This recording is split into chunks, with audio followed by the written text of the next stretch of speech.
guys! So, andyan pala kayo. So, eto na nga magkwento ko sa inyo. Tungkol sa nararamdaman ko tuwing papunta kami ng Manila o kaya naman pag-uwi ulit kami sa okay. So, eto. Guys, pasintabi nga pala dyan sa mga kumakain na kasi sobrang nakakadiri. Okay, so wala na natin sa pinakauna. Araw-araw, madali, alas 4 kami lagi gumigising, guys. Para mapa-check up ako, guys. Guys, tandaan nyo rin to. Huwag kayo sanang aawa sa akin, ha? Dahil na-aksidente ako at motor yun. Dumugo daw yung mata nung tumumba siya. Tapos nun, nakapokus lang kasi sa gitna. Tapos nun, pagkatapos nun, gusto ko kasi magtubo kasi meron nabubuli sa akin. Alam mo, focus lang. Kasi, napipikon na. Ganun. So, ayun, nabugo ako, nabundoy. Tumama rin yung ulo ko, kaya hindi na pwede mauntog yung ulo ko. Ayan. Guys, magsha-shoutout rin pala tayo muna bago masimula yung kwento. Okay? Okay, sa pinakauna naman ay shoutout kay Philbert at kay Samantha D. Santos. Shoutout din kay AJ. Yan. Tapos nun, shoutout rin kay Darren.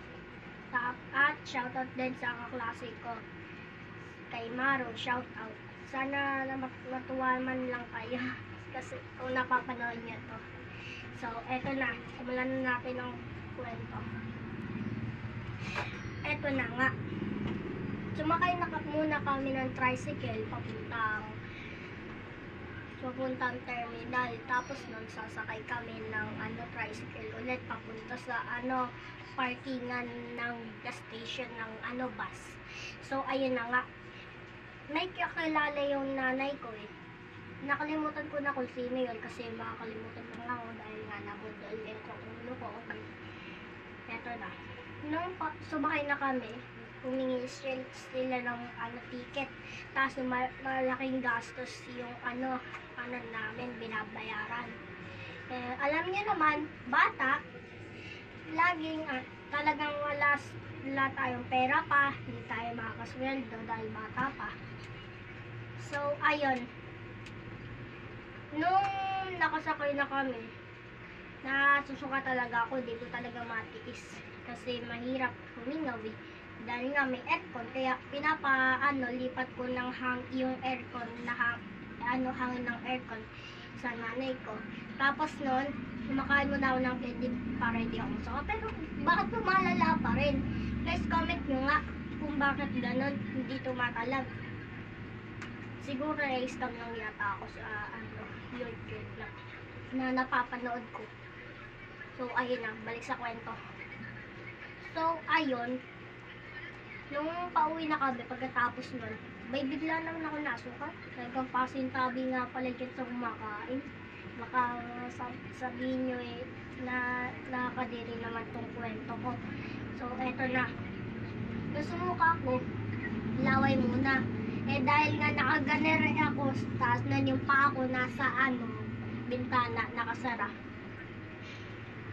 Biglang humangin ng malakas, tapos nun bigla akong sumuka ng laway muna. Pag sumunod na yung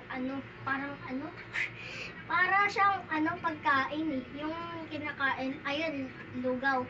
Parang ganun, guys.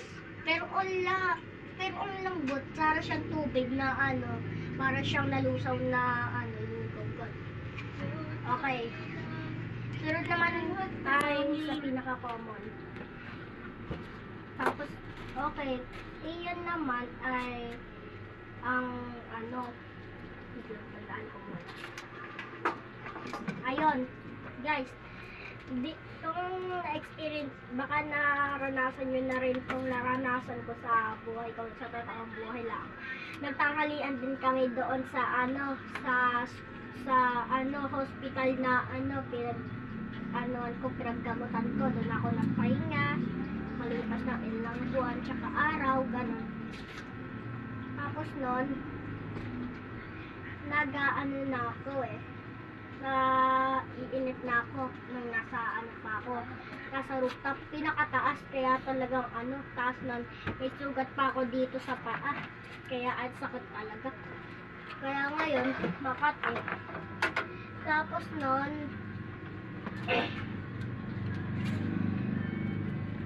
okay. Tapos nun, naiinip na ako. Buti na lang na hindi nakalimutan ng nanay ko na dali nung laruan ko. Yung isang laruan kong Lego, yung maliliit. Yung ganito lang kalaki. Ganyan. Tapos, ano naman, nakakainip talaga, di ba? Tapos no, tayo umuulan, init ng ulo ko. Ganon. Kasi naiinit na nga eh. Tapos, ayun, nung pauwi na kami, di ko alam kung anong pakiramdam ng nasa kalagitnaan ng pagsakay sa bus.